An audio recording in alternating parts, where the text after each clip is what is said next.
ताकतवर कौन शेर अ बब्बर शेर। एक जंगल था जहां सारे जानवर राजी खुशी रहते थे। वहां का बादशाह एक बब्बर शेर था। वो बड़ा रहमदिल और पसंद था। वो अपने जंगल के जानवरों का खूमखो शिकार नहीं करता था, बल्कि अपनी खुराक के लिए बहुत कम जानवरों का शिकार करता था। इसकी हुकूमत में बाकी दरिंदे भी सिर्फ और सिर्फ अपनी भूख मिटाने के लिए थोड़ा बहुत शिकार करते थे। एक दिन इस जंगल में एक शेर आया। वो बुरी जरा जख्मी था। इसकी हालत बहुत खराब हो रही थी। इसने बब्बर शेर को बताया कि वो दूसरे जंगल से आए। रास्ते में कुछ इंसानों ने इसे घेर लिया, मार मार कर मुझे जख्मी कर दिया। बब्बर शेर ने इससे हमदर्दी जताई, उसे अपने पास जगुल में रखा और उसकी देखभाल की। कुछ ही दिनों में वो हटा कटा हो गया। वो एक बहुत ही मक्कार और जालिम शेर था। इसने बब्बर शेर के भूलपिन और शराफत का खूब फायदा उठाया। इसने धीरे धीरे तमाम जानवरों को अपने साथ मिलाना शुरू कर दिया। इसने सब जानवरों से कहा कि जंगल का बादशाह ताकतवर और बहादुर होना चाहिए। तुम्हारा बादशाह तो बहुत कमज़ोर और बुज़दिल है। इस तरह तो कोई भी बाहर से आकर तुम्हारे जंगल पर कब्जा कर लेगा। इसलिए तुम सब मुझे अपना बादशाह बना लो। मैं तुम्हारी और इस जंगल हिफाजत करूंगा। तमाम जानवर उसकी बातों में आ गए। उन्होंने बब्बर शेर से कहा, हम आपकी जगह इस शेर को अपना बादशाह बनाना चाहते हैं। शेर ने पूछा कि तुम लोगों ने ऐसा क्यों सोचा। जानवर बोले, हमें एक ताकतवर और बहादुर बादशाह चाहिए जो हमारी हिफाजत कर सके। बब्बर शेर ने कहा कि तुमसे ये किसने कहा कि मैं कमज़ोर या बुज़दिल हूं और तुम्हारी हिफाजत नहीं कर सकता। शेर जल्दी से बोला, इसका फैसला तो इन्हीं हो जाएगा। बब्बर शेर ने पूछा, वो कैसे।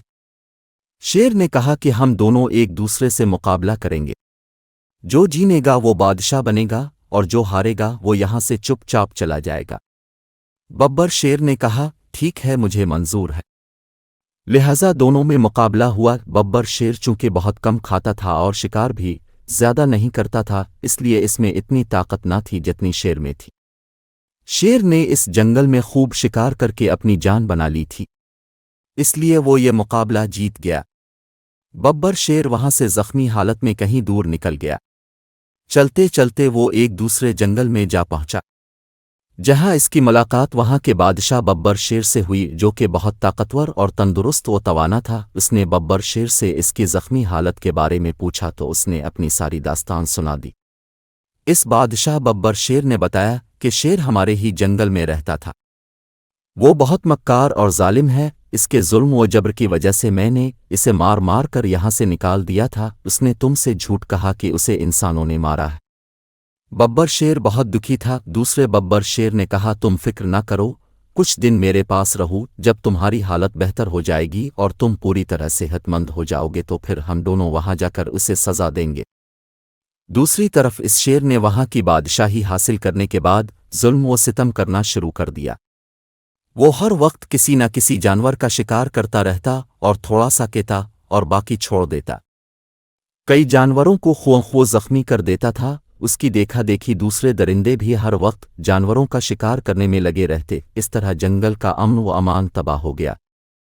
कुछ अरसा बाद जब बब्बर शेर पूरी तरह सेहतमंद हो गया तो वो दोनों बब्बर शेर इस मक्कार शेर को मज़ा चखाने के लिए इस जंगल की तरफ चल दिए। जब वो दोनों इस जंगल में पहुंचे तो उनको देखकर वो शेर घबरा गया। बब्बर शेर ने इसको ललकारा तो इस शेर ने कहा कि ये कहाँ की बहादुरी है कि तुम दोनों मिलकर मुझे मारने आए हो। दूसरे बब्बर शेर ने कहा कि मैं तुम्हें कुछ नहीं कहूंगा, तुम्हारा मुकाबला मेरा ये भाई अकेला ही करेगा, जिसका ये जंगल है। फिर इन दोनों में जबरदस्त मुकाबला हुआ। बब्बर शेर ने मार मार कर इस शेर का भुरकस निकाल दिया और वो जान बचाकर वहां से भाग गया। इसके बाद वो दोनों बब्बर शेर भाई भाई बन गए और अपने अपने जंगल में खुशी खुशी रहने लगे। बब्बर शेर के जंगल में एक बार फिर से अमन व सुकून का राज हो गया। इखलाकी नतीजा, ताकत जुल्म करने के लिए नहीं, अपनी और अपनों की हिफाजत करने के लिए इस्तेमाल करनी चाहिए। प्यारे बच्चों, उम्मीद है आपको ये कहानी पसंद आई होगी। वीडियो को लाइक और चैनल को सब्सक्राइब ज़रूर करें।